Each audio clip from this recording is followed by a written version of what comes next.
આજે ધોરણ 10ના વિદ્યાર્થીઓ પોતાનો હોસ્ટેલનો અનુભવ કહેશે। અમારી હોસ્ટેલમાં બધા જ બાળકો માયાળુ છે। અને તમે કેટલા માયાળુ છો? તમારે કેટલા ટકા થાય છે? 96.25। સરસ। કે આપણા વાલી આપણને અહીંયા ભણવા મૂક્યા છે તો આપણી પણ એવી ફરજ બને છે કે આપણે રમતગમતની સાથે સાથે ભણવામાં પણ ધ્યાન આપીએ। હવે તો હોસ્ટેલ પણ બીજું ઘર બની ગયું છે।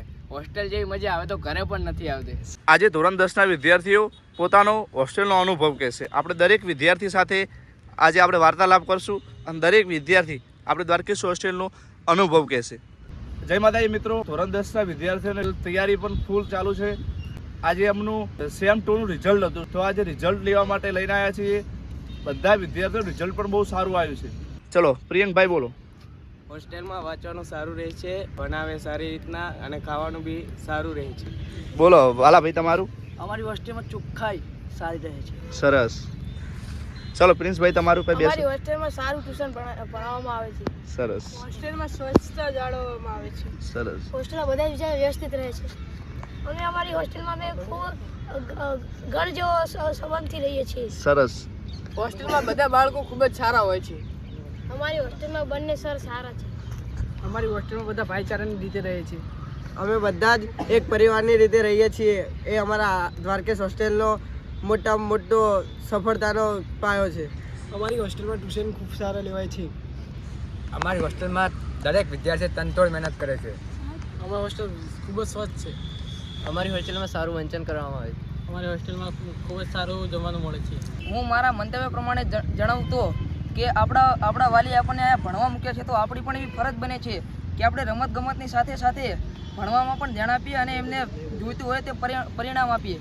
સરસ બેટા। શાળામાં સારી હોસ્ટેલ એટલે દ્વારકેશ હોસ્ટેલ, ગાંધીનગરમાં નંબર 1 હોસ્ટેલ એટલે દ્વારકેશ હોસ્ટેલ। સરસ। અમારી હોસ્ટેલમાં સાહેબ દરેક બાળકને પોતાના બાળકની જીમ રાખે છે। અર્જુનભાઈ બોલો તમારું? બંને સર દ્વારા અમને 12 કે 12:30 વાગ્યા સુધી રાત્રે વંચાવવામાં આવે છે, પરંતુ અમુક વિદ્યાર્થી જે સારા ટકા કે માર્ક્સ લાવવા માગે છે તે 1, 1.5 કે 2 પણ વગાડી શકે છે। સરસ। કમલેશ સાહેબ સૌને પ્યારથી રાખે છે। સરસ। હું હોસ્ટેલમાં 2 વર્ષથી રહ્યો, 2 વર્ષથી છું, પણ મને ખૂબ મજા આવે છે। આ હોસ્ટેલ ખૂબ જ સારી છે। ચલો હવે અમારા ધોરણ 12ના વિદ્યાર્થી, એક જ ધોરણ 12ના વિદ્યાર્થી છે, હોસ્ટેલમાં રહેતા બાળકો ખૂબ શિસ્તમાં અને નિયમોનું પાલન કરીને રહે છે। સરસ। મેહુલભાઈ તમારે હોસ્ટેલ વિશે 2 શબ્દો કઈ બોલાવો હોય તો? આ હોસ્ટેલ ખૂબ જ સારી છે। આ હોસ્ટેલમાં બધાને ઘર જેવું રાખવામાં આવે છે। અમારી હોસ્ટેલમાં ઘર જેવું ખોરાક મળે છે। બોલો રીતેશભાઈ।